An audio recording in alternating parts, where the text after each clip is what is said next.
আসসালামু আলাইকুম রহমতুল্লাহ। প্রিয় শিক্ষার্থীবৃন্দ, আজকে আমি তোমাদেরকে ফিনান্সিয়াল ম্যানেজমেন্ট থেকে একটি ক্লাস নিচ্ছি। ফিনান্সিয়াল ম্যানেজমেন্টের লিজ ফাইন্যান্সিং এই চ্যাপ্টারে চলছিল। আজকে লিজ ফাইন্যান্সিংয়ের একটা কমপ্লিট অঙ্ক করে দিচ্ছি। এই অঙ্কটার মধ্যে আমাদের সম্পূর্ণ আইটেমই দেওয়া আছে। দেখো, lease financing problem 07। Helen is thinking of acquiring a computer. For that purpose, she is to decide whether the computer is to be purchased through 12% borrowing or to be acquired on lease rent basis. Helen চিন্তা করছে সে একটা computer কিনবে, একটা computer লাগবে, and কম্পিউটারটা সে দুইটা মাধ্যমে কিনতে পারে। 12% সুদে কোনো এক জায়গা থেকে লোন নিয়ে কিনতে পারবে, অথবা সে যে লিজিং কোম্পানি থাকে, বিভিন্ন লিজিং কোম্পানি, সেই লিজিং কোম্পানির কাছ থেকে সরাসরি লিজও নিতে পারবে কম্পিউটার। আচ্ছা, এবার আরও কি বলেছে, the price of the computer is টাকা 60,000। আচ্ছা, ওই কম্পিউটারের দাম কত? 60,000 টাকা বলে দিয়েছে এখানে। কম্পিউটারের মূল্য 60,000 টাকা। ইটস অ্যানুয়াল মেনটেন্যান্স কস্ট, এটা বাৎসরিক পরিচালন ব্যয় দেওয়া আছে 2500 টাকা পার ইয়ার। অ্যান্ড লাইফ ইজ 5 ইয়ার্স, এটা চলবে কত বছর? 5 বছর। It is assume that the straight line method of depreciation is allowable under income tax act। আচ্ছা, এখানে বলে দিয়েছে এটা যে স্ট্রেট লাইন, এটার যে ডিপ্রিসিয়েশনটা আমাদের নির্ণয় করতে হবে, সেই ডিপ্রিসিয়েশন নির্ণয়ের পদ্ধতিটা উল্লেখ করে দিয়েছে, স্ট্রেট লাইন মেথড বা সরলরৈখিক পদ্ধতি। আচ্ছা, তারপরে এখানে আরও দেওয়া আছে কি, and the tax rate is কত? 40%। ট্যাক্স রেটের পরিমাণটা এখানে বলে দিয়েছে 40%। The salvage value of the computer is টাকা 10,000। এখানে বলে দিয়েছে যে স্যালভেজ ভ্যালু বা ভগ্নাবশেষ মূল্য 5 বছর পর এই কম্পিউটার যখন নষ্ট হয়ে যাবে, তখন এই ভাঙা অংশটা বিক্রি করে পাওয়া যাবে কত টাকা? 10,000 টাকা। এটা হচ্ছে আমাদের স্যালভেজ ভ্যালু বা স্ক্র্যাপ ভ্যালু বা ভগ্নাবশেষ মূল্য। আচ্ছা, ইন কেস অফ লিজিং, এবার লিজের ক্ষেত্রে উপরে যে তথ্যগুলো দেওয়া আছে এটা বেশিরভাগ বরোয়িং বা বাইং অপশানের ক্ষেত্রে। এবার লিজিং অপশানের ক্ষেত্রে এক্সট্রাভাবে আরও কিছু তথ্য দেওয়া আছে। In case of leasing, the lease rentals is টাকা 20,000 ফর 5 ইকুয়াল ইনস্টলমেন্ট। এখানে বলেছে ইন কেস অফ লিজিং, মানে লিজিংয়ের ক্ষেত্রে লিজ রেন্ট, মানে লিজের রেন্ট দিতে হবে কত টাকা? লিজের ভাড়া দিতে হবে কত টাকা? 20,000 টাকা। কয় বছর? 5 বছর। ইকুয়াল মানে সমান, ইনস্টলমেন্ট সমান কিস্তিতে পরিশোধ করতে হবে কত টাকা করে? 20,000 টাকা করে কিস্তি দিতে হবে লিজ রেন্ট হিসেবে। আচ্ছা, তারপর কী বলেছে, maintenance expenses to be borne by lessor. এখানে যে মেইনটেন্যান্স এক্সপেন্সেসটা হবে, লিজের ক্ষেত্রে যে মেইনটেন্যান্স এক্সপেন্সেসটা হবে, সেই এক্সপেন্সেসটা কে বহন করবে? লিজর, মানে যে লিজ দিচ্ছে, লিজ দাতা এই মেইনটেন্যান্স এক্সপেন্সেসটা বহন করবে। Which alternative is least for Helen, মানে হেলেনের ক্ষেত্রে কোন অল্টারনেটিভটা কম খরচ হবে, কোনটা বেশি ভালো হবে, এটা আমাদেরকে বের করতে বলেছে। তাহলে এখানে আমাদের দুইটা ক্ষেত্র আছে। একটা হচ্ছে লিজ, কোনো একটা লিজিং কোম্পানির কাছ থেকে কম্পিউটারটা লিজ নিতে পারবে, অথবা কোনো এক জায়গা থেকে টাকা ধার করে 12% সুদে ধার করে এটা মানে কম্পিউটারটা কিনতে পারবে।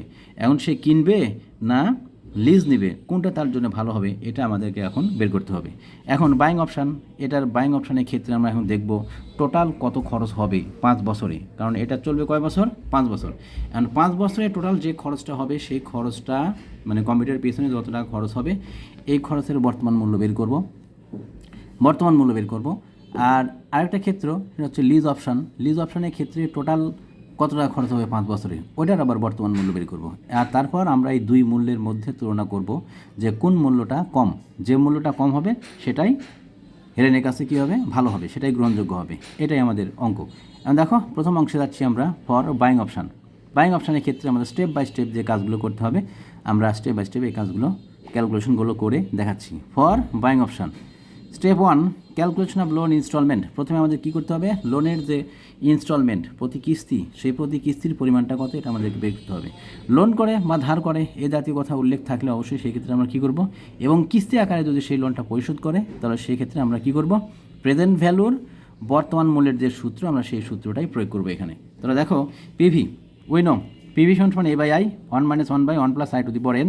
এখানে আমাদের মান দেওয়া আছে। পিভি হচ্ছে কম্পিউটারের মূল্য 60,000 টাকা, আই হচ্ছে 12%, 0.12, এন হচ্ছে 5 বছর, আর এ হচ্ছে প্রতি কিস্তি, এটা আমাদেরকে বের করতে হবে। মানটা আমরা এখানে বসিয়ে দিলাম 60,000 এ by 0.12 1 minus 1 by 1 plus 0.12 to the power 5 এনের মানটা এখানে 5 মানটা বসিয়ে দিলাম দিয়ে আমরা এখন ক্যালকুলেশন করছি।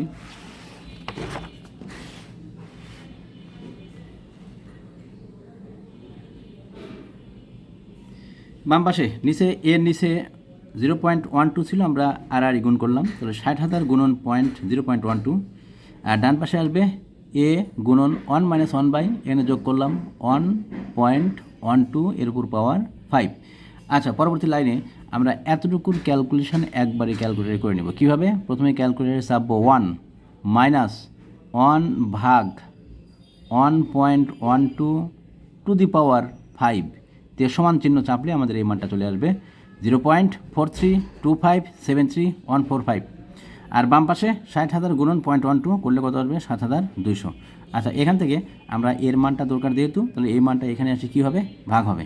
তো এই ভাগটা করে যেটা আসে সেই ভাগটাকে আমরা ডান পাশে দেখাচ্ছি আর এটাকে আমরা কী করছি? বামে দেখাচ্ছি। তো এ সমান সমান 7,200 ভাগ হচ্ছে 0.432573144, 0.432573144। আমরা ক্যালকুলেটারে 7,200কে এই সংখ্যা দিয়ে ভাগ করব, ভাগ করলে আমরা পেয়ে দেবো কত? 16,645। 16,644 পয়েন্ট সামথিং আসছিল, 0.5 এর উপরে ছিল। আমরা এটাকে কী করছি? পূর্ণ সংখ্যায় নিয়ে নিয়েছি। পূর্ণ সংখ্যায় নিয়ে করলাম কত? 16,645 টাকা। তাহলে প্রতি কিস্তির পরিমাণ আমরা পেয়ে গেলাম 16,645। এবার আমরা স্টেপ 1 শেষ করলাম, এবার স্টেপ 2তে যাচ্ছি। স্টেপ 2তে আমাদের কাজ হচ্ছে প্রতি কিস্তিতে কত টাকা আমরা কিস্তি দিলাম, কত টাকা আসল পরিশোধ করলাম আর কত টাকা সুদ দিলাম, এটা আমরা ভেঙে বের করব। তাহলে দেখো, প্রথমে যে কাজটা করব সেটা হচ্ছে স্টেপ 1 লোন অ্যামোর্টাইজেশন শিডিউল। শখটা করে নিব আগে, শখটা আঁকিয়ে নিয়ে তারপরে মান বসাচ্ছি। প্রথম কলামে লিখবো আমরা 1, 1 নম্বর কলাম। এখানে কী আসবে? ইয়ার কি 5টা বছর ছিল, 1 2 3 4 5, আমরা 5 বছর 5টা লিখলাম। এবার লোন অ্যাট দ্য বিগিনিং, বছরের শুরুতে লোনের পরিমাণ কত টাকায় লোন নিয়েছিল? 60,000 টাকা। কম্পিউটারের মূল্য যেটা, ওইটাই হচ্ছে আমাদের লোনের পরিমাণ। তাহলে কম্পিউটারের মূল্য ছিল 60,000 টাকা, আমরা এখানে 60,000 বসিয়ে দিলাম। আচ্ছা, 2 নম্বর কলামে কী আসবে? ইনস্টলমেন্ট। প্রত্যেকটা ইনস্টলমেন্টের পরিমাণ একই ছিল, মানে প্রতি কিস্তির পরিমাণ যেটা আমরা একটু আগে স্টেপ 1-এ বের করলাম, ওই মানটাই আমরা এখানে বসিয়ে দিব। 16,645 প্রত্যেকটা ইয়ারে একই বসবে। 3 নম্বর হলো। এবার 4 নম্বর কলামে আসবে ইন্টারেস্ট। প্রত্যেকটা কিস্তির মধ্যে কয় টাকা ইন্টারেস্ট আছে এবং কয় টাকা আসল, সেটা আমরা বের করব এই 4 আর 5 নম্বর কলামে। তো 4 নম্বর কলামে আমরা বের করবো ইন্টারেস্টের পরিমাণ। তো ইন্টারেস্ট তো বলে দিয়েছে এখানে কত পার্সেন্ট? পার পার্সেন্ট। আমরা উপরের যে সারিটা আছে এই সারিতে আমরা দেখাচ্ছি কোন কলামের সাথে কোন কলামে কী কাজ হয়েছে। তো 4 নম্বরে যেটা হয়েছে সেটা হচ্ছে 2 নম্বর কলামকে আমরা ইন্টারেস্টের রেট যেটা 12%, সেই 12% দিয়ে গুণ করব। 2 নম্বর কলামে যে মানগুলো থাকবে সেই মানকে ইন্টারেস্ট রেট 12% আছে, 12% দিয়ে গুণ করে আমরা ইন্টারেস্টের পরিমাণ বের করব। তো এখানে ছিল 60,000 টাকা, 60,000-এ 12% করলে আসে কত? 7,200। আচ্ছা, এবার প্রিন্সিপাল অ্যামাউন্ট, এটা কত? 5 নম্বর কলাম। এটা পাবো কী করে? 3 নম্বরে যেটা পেয়েছি ইনস্টলমেন্ট, এই ইনস্টলমেন্ট থেকে ইন্টারেস্ট 7,200 এটা বাদ দিব। তাহলে এখানে 16,645 থেকে 7,200 বাদ দিলে আসবে 9,445। এটা কি বলবো আমরা? আসলের পরিমাণ বা প্রিন্সিপাল। তো এটা আমরা উপরে লিখে দিয়েছি 5 = 3 - 4। আচ্ছা, এখানে আমরা প্রিন্সিপালের পরিমাণ, আমরা যে টাকাটা কিস্তি দিলাম সেই কিস্তির মধ্যে আসল টাকার পরিমাণ ছিল 9,445। এবার লোন 6 নম্বরে যাবে কি?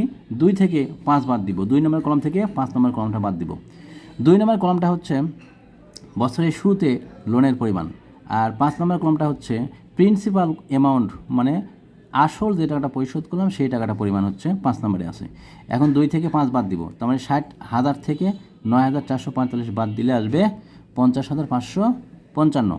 এই টাকাটা আবার অ্যাট দ্য এন্ড অফ ইয়ার, বছরের শেষে লোনের পরিমাণ, এই বছরের শেষে যে লোনের পরিমাণটা থাকবে এইটাই চলে আসবে পরবর্তী বছরের শুরুতে, তার মানে দ্বিতীয় বছরের শুরুতে আসবে 50,555। এইটার উপর আবার একই কাজ করব। কত পার্সেন্ট? 12%। এখানে তো আমাদের ইনস্টলমেন্ট দেওয়াই আছে একই রকম, প্রত্যেকটা বছরেই একই থাকবে, সমান পরিমাণ থাকবে, ওটাই লিখেছি। আর এইখানে সুদের পরিমাণ বের করব, 12% দিয়ে গুণ করব 50,555কে। তাহলে 50,555কে 12% করলে এখান থেকে আমরা পাবো 6,067 টাকা। আচ্ছা, এই 6,067 আবার বাদ দিব 16,645 থেকে, তাহলে এখানে আসবে 78 টাকা, এটা হচ্ছে আসল। এই আসল টাকাটা আবার বাদ দিব 50,555 থেকে, তাহলে আসবে কত? 39,977। এটা আমাদের লোন অ্যাট দ্য ইন্ডের পরিমাণ। এই লোন অ্যাট দ্য ইন্ডের যে পরিমাণটা পেলাম, এটা দ্বিতীয় বছর শেষে ছিল, এবার এটাই চলে আসবে তৃতীয় বছরের শুরুতে লোনের পরিমাণ। এরপর আবার 12% করলে আমরা এখানে ইন্টারেস্টের পরিমাণ পাবো 4797। এই 4797 ইন্টারেস্টের পরিমাণটা বাদ দিব কোথা থেকে? 16,645 থেকে। তো এখান থেকে বাদ দিলে আমরা পাবো কত? এখানে আসলের পরিমাণ 11,848। এই আসল টাকাটা আবার বাদ দিব 39,977 থেকে, তাহলে এখানে আসবে বছরের শেষে লোনের পরিমাণ 28,129।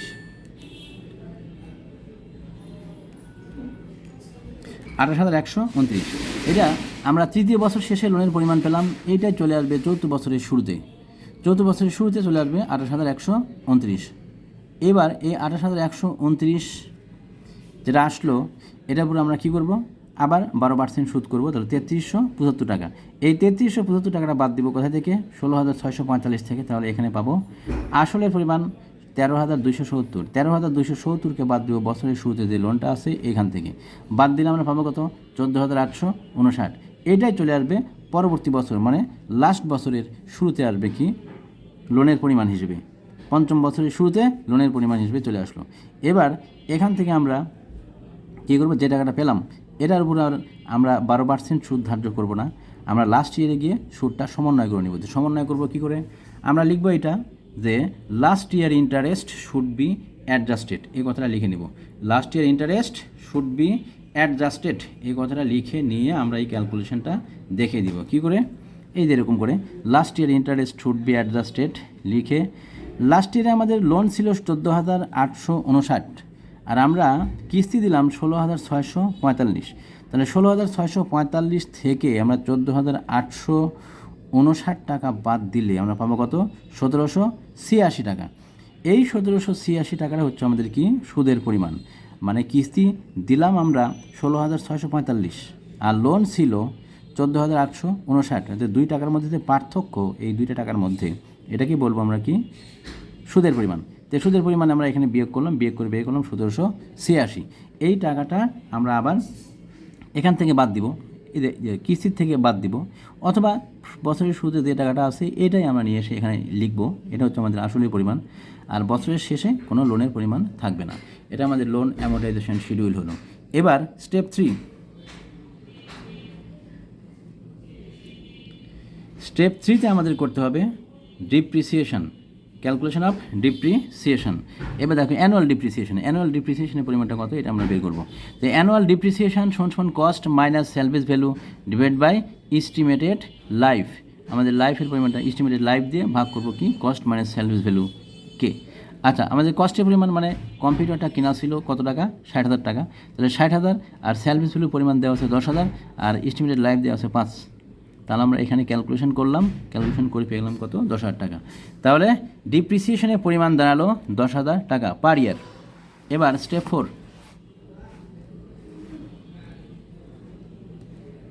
স্টেপ 3 করলাম। এবার স্টেপ 4-এ আমাদের করতে হবে কি calculation of annual payment. Annual পেমেন্টের পরিমাণটা কত, মানে বাৎসরিক প্রতি কিস্তির বাৎসরিক কত টাকা খরচ হচ্ছে ওর পিছনে, এই কম্পিউটারের পিছনে, ওই টাকাটা হচ্ছে আমাদের কি অ্যানুয়াল পেমেন্ট। তাহলে অ্যানুয়াল পেমেন্ট সমান ইনস্টলমেন্ট প্লাস মেনটেন্যান্স কস্ট। আমরা যে জায়গায় লোন নিয়েছি সেই লোনটা পরিশোধ করছি, সেই লোন বাবদ একটা ইনস্টলমেন্ট থাকবে। আচ্ছা, আর মেনটেন্যান্স কস্ট এটা পরিচালনা করতে একটা বাৎসরিক খরচ হবে, সেই খরচটা ওই ইনস্টলমেন্টের সাথে যোগ করে যেটা আসবে এটাকে বলবো আমরা কি অ্যানুয়াল পেমেন্ট। তাহলে ইনস্টলমেন্ট আমরা পেয়েছি 16,645 আর মেনটেন্যান্স কস্ট পেয়েছি কত? 2,500 টাকা। যোগ করলাম, যোগ করে আমরা পেয়ে গেলাম কত? 19,145। এবার স্টেপ 5। স্টেপ 5-এ আসবে calculation of after tax interest rate. After tax interest rate Ki, এদের সূত্র এটা। After tax interest rate Ki সমান Kd into 1 minus tax rate. এখানে কেডির পরিমাণ মানে সুদের হার যেটা দেওয়া আছে, সুদের হার দেওয়া আছে আমাদের কত? 12%, আমরা 0.12 লিখলাম। আর ট্যাক্স রেট টিআর মানে ট্যাক্স রেট, ট্যাক্স রেট কত? 40%, 0.4, 1 মাইনাস 0.4। ক্যালকুলেশন করে পেয়ে গেলাম কত? 7.2। তা আমরা ডিসকাউন্ট ফ্যাক্টরের মানটা মানে আফটার ট্যাক্স কেআই এই মানটা সবসময় পূর্ণ সংখ্যায় নিব, এই জন্য কী করলাম 7.2% আসছিল, আমরা 7% নিয়ে নিলাম। এবার স্টেপ সিক্সটা সবচেয়ে বেশি গুরুত্বপূর্ণ। এই স্টেপ সিক্সের মধ্যে ঝামেলা একটু বেশি। স্টেপ সিক্সটা তোমরা সবাই একটু খেয়াল করে ভালো করে বুঝে নাও। দেখো, স্টেপ সিক্সে আমাদের যে কাজটা করতে হবে সেটা হচ্ছে table for PV of ensure পরিমাণটা আমাদেরকে বের করতে হবে। Table for PV of NCO, আমরা যে টাকাটা খরচ করলাম সেই টাকাটার আজকের মূল্য কত, সেই টোটাল মূল্যটা আমরা বের করব। দেখো, ইয়ার 1 নম্বর কলম, এখানে মোট 10টা কলম আসবে। মেনটেন্যান্স কস্ট আছে, ডিপ্রিসিয়েশনও দেওয়া আছে, আবার ইন্টারেস্টও আছে। যাই হোক, এটার জন্য আমাদের মোট 10টা কলম আসবে এখানে। তো দেখো, প্রথমে আসবে 1 নম্বর কলমে ইয়ার 1 2 3 4 5 5টা, আর 2 নম্বর কলমে আসবে অ্যানুয়াল পেমেন্ট আমরা একটু আগে বের করেছি 4 নম্বর স্টেপে। ওইখানে যে মানটা বের হবে প্রত্যেকটা কলমে একই বসবে, 19,145 প্রত্যেকটা ঘরে একই বসবে। তারপরে ডিপ্রিসিয়েশন, এটা আমরা 3 নম্বর স্টেপে বের করেছি। ডিপ্রিসিয়েশনের পরিমাণ পেয়েছিলাম 10,000, প্রত্যেকটা কলমে একই বসে যাবে 10,000 10,000 10,000। আর 4 নম্বর কলমে আসবে মেইনটেনেন্স কস্ট। আচ্ছা, মেনটেন্যান্স কস্ট আমাদের প্রশ্নে দেওয়া আছে, যদি দেওয়া থাকে তাহলে এই কলম আসবে, আর যদি মেনটেন্যান্স কস্ট অঙ্কে দেওয়া না থাকে তাহলে এটা আসবে না। যেহেতু এখানে দেওয়া আছে তাই আমরা নিয়ে আসলাম। কত টাকা ছিল? 2500 টাকা। তাহলে মেনটেন্যান্স কস্ট 2500 টাকা প্রত্যেকটা ঘরেই বসিয়ে দিলাম।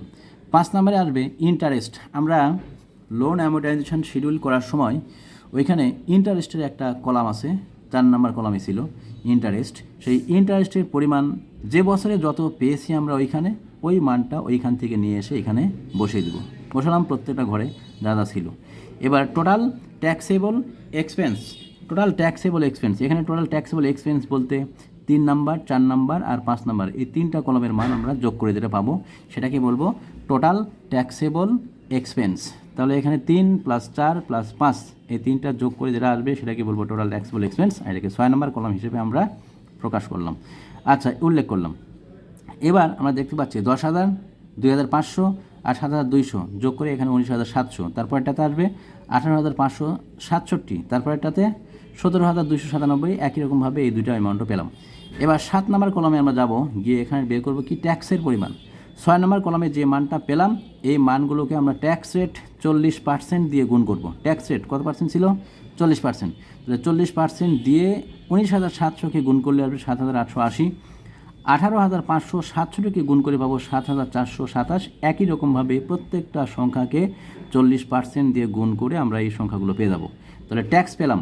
এবার 8 নম্বর কলামে বের করবো আমরা এনসিও, 2 থেকে 7 বাদ দিব। 2 নম্বর কলামে কী ছিল? Annual payment. এই অ্যানুয়াল পেমেন্টের থেকে আমরা কি করব?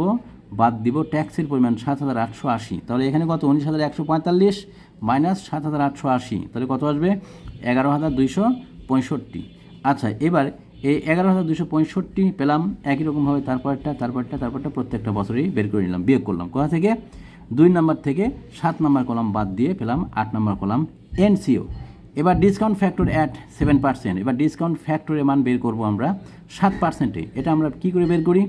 আমাদের আগের অঙ্কগুলোতে আমরা আলোচনা করেছি। প্রথমে ক্যালকুলেটারে 1 চাপবো, তারপরে সমান, তারপর ভাগ, তারপর 1.07 চাপার পর একবার সমান চিহ্ন চাপলে ফার্স্ট ইয়ারটা ডিসকাউন্ট ফ্যাক্টরের মানটা পাবো। 2বার সমান চিহ্ন চাপলে, দ্বিতীয়বার সমান চিহ্ন চাপলে সেকেন্ড ইয়ার, তৃতীয়বার সমান চিহ্ন চাপলে থার্ড ইয়ার, চতুর্থবার সমান চিহ্ন চাপলে ফোর্থ ইয়ার, আর পঞ্চমবার সমান চিহ্ন চাপলে কত আসবে? ফিফথ ইয়ারের ডিসকাউন্ট ফ্যাক্টর। এবার ডিসকাউন্ট ফ্যাক্টর পেয়ে গেছি। ডিসকাউন্ট ফ্যাক্টর দিয়ে পাশে এনসিওকে যদি গুণ করি তাহলে পেয়ে যাবো আমরা পিভির মান।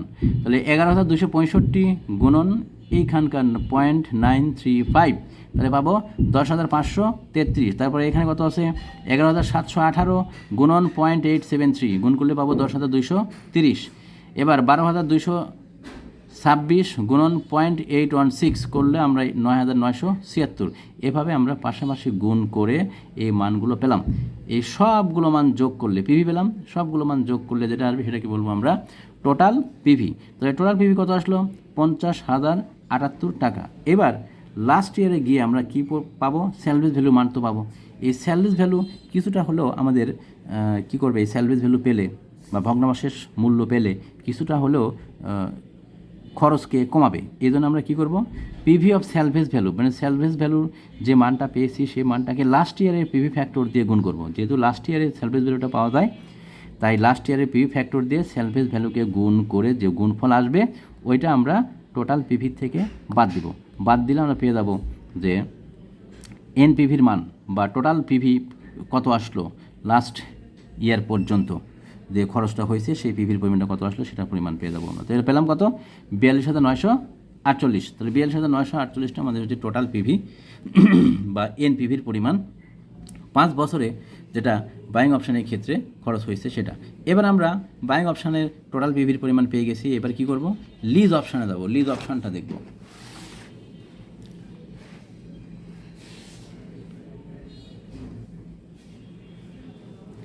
লিজ অপশান, এবার লিজ অপশানের ক্ষেত্রে আমরা কী করবো, অ্যানুয়াল পেমেন্টের পরিমাণটা বের করবো। Lease option annual payment, annual পেমেন্টের নিয়ম কি, lease installment minus maintenance cost. এখানে বলে দিয়েছে অঙ্কে যে লিজের ক্ষেত্রে মেনটেন্যান্স এক্সপেন্সেসটা কে বহন করবে বা মেনটেন্যান্স কস্টটা কে বহন করবে, মেনটেন্যান্স কস্ট বহন করবে হচ্ছে লিজর বা লিজ দাতা।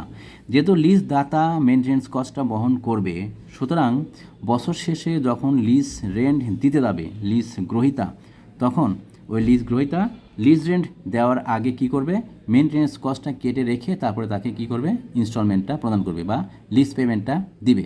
এই জন্যে এখানে মেনটেন্যান্স কস্টটা কী করবো আমরা, লিজ ইনস্টলমেন্ট থেকে বাদ দিয়ে অ্যানুয়াল পেমেন্টটা নির্ণয় করব। তো অ্যানুয়াল পেমেন্ট এই জন্য লিখলাম কি, lease installment minus maintenance cost. তো লিজ ইনস্টলমেন্ট এখানে দেওয়া আছে 20,000 টাকা, আর মেনটেন্যান্স কস্টটা আমরা জানি 2500 টাকা, বাদ দিলাম, বাদ দিয়ে আসলো কত 17,500 টাকা। এবার table for PV of NCO, এবার এখানে আমরা কী করব, এনসিওর পরিমাণটা বের করছি। দেখো প্রথমে 1 নম্বর কলমে আসবে ইয়ার, যেহেতু এখানে প্রত্যেক বছরে কিস্তির পরিমাণটা সমান, তাহলে আমরা 1 থেকে 5 একবারে লিখব, 1 থেকে 5 বছর। অ্যানুয়াল পেমেন্ট লিখলাম 17,500 টাকা। 3 নম্বর কলমে আসবে ট্যাক্সের পরিমাণ, তো ট্যাক্স পাবো কত 40%। 2কে আমরা ট্যাক্স রেট দিয়ে গুণ করবো, 2 নম্বর কলমকে ট্যাক্স রেট দিয়ে গুণ করলে পেয়ে যাবো কি, ট্যাক্সের পরিমাণ। তো 17,500 গুণন 40% করে পেলাম কত 7,000। এবার 4 নম্বরে আমরা লিখব 2 - 3, 2 নম্বর কলম থেকে 3 নম্বর কলমটা বাদ দিব, 2 নম্বর কলম থেকে 3 নম্বর কলম বাদ দিলে আমরা এখানে পাবো কি, এনসিওর পরিমাণ। তাহলে এনসিও এখানে 17,500 থেকে 7,000 বাদ দিলে হবে 10,500। আচ্ছা, এবার ডিসকাউন্ট ফ্যাক্টর 7%, 7%-এর ডিসকাউন্ট ফ্যাক্টরের মান আমরা একবারে বের করে নিব, কত 4.10। কী করে আসলো, আমরা নিচে একটা ক্যালকুলেশন করে দেখাইছি, এটা আমরা ডিসকাউন্ট ফ্যাক্টরের মানটা কী করে পেয়েছি। দেখো এখানে যেহেতু 1 থেকে 5 বছরে একবারে দেওয়া আছে, তাহলে আমাদের সূত্র আসবে এটা 1 - 1/1 + i to the power n divide by i। এখানে 1 - 1/7% যেহেতু 0.07 আয়ের মান, আর n এর মান কত, লাস্টে 5 লেখা আছে এখানে, তাহলে n এর মান এখানে হবে 5, আর নিচে আসবে আয়ের মান 0.07। ক্যালকুলেশন করে পেলাম কত 4.10। এই 4.10 আর 10,500 গুণ করলে পাবো 43,050। এটা নিচে নামিয়ে দিলাম, টোটাল পিভির পরিমাণ 43,050। তাহলে বাইং অপশানে আমরা পেয়েছিলাম 42,948। বাইং অপশানে আমরা পেয়েছিলাম 42,948 টোটাল পিভির পরিমাণ। এই যে এখানে পেয়েছি আমরা 42,948, এটা হচ্ছে বাইং অপশানের ক্ষেত্রে টোটাল পিভির পরিমাণ। আর বাইং অপশানের পর আমরা এখন করলাম, লিজ করলাম। লিজ অপশানের ক্ষেত্রে আমরা টোটাল পিভির পরিমাণ পেয়েছি কত, 43,050। যেহেতু বাইং অপশানের ক্ষেত্রে পিভির পরিমাণটা কম, টোটাল পিভির পরিমাণটা কম, সুতরাং বাইং অপশানটাই নেওয়া লাভজনক হবে। তাহলে হেলেন কোনটা পছন্দ করবে, বাইং অপশানটা বেশি পছন্দ করবে। এই জন্য আমরা কমেন্টস লাস্টে লিখে দেবো, buying alternative is least for Helen. Buying অল্টারনেটিভটা হেলেনের জন্য কম খরচ হবে, বাইং অল্টারনেটিভটা হেলেনের জন্য ভালো হবে। আজকে এ পর্যন্তই, সবাই ভালো থাকো, আল্লাহ হাফেজ।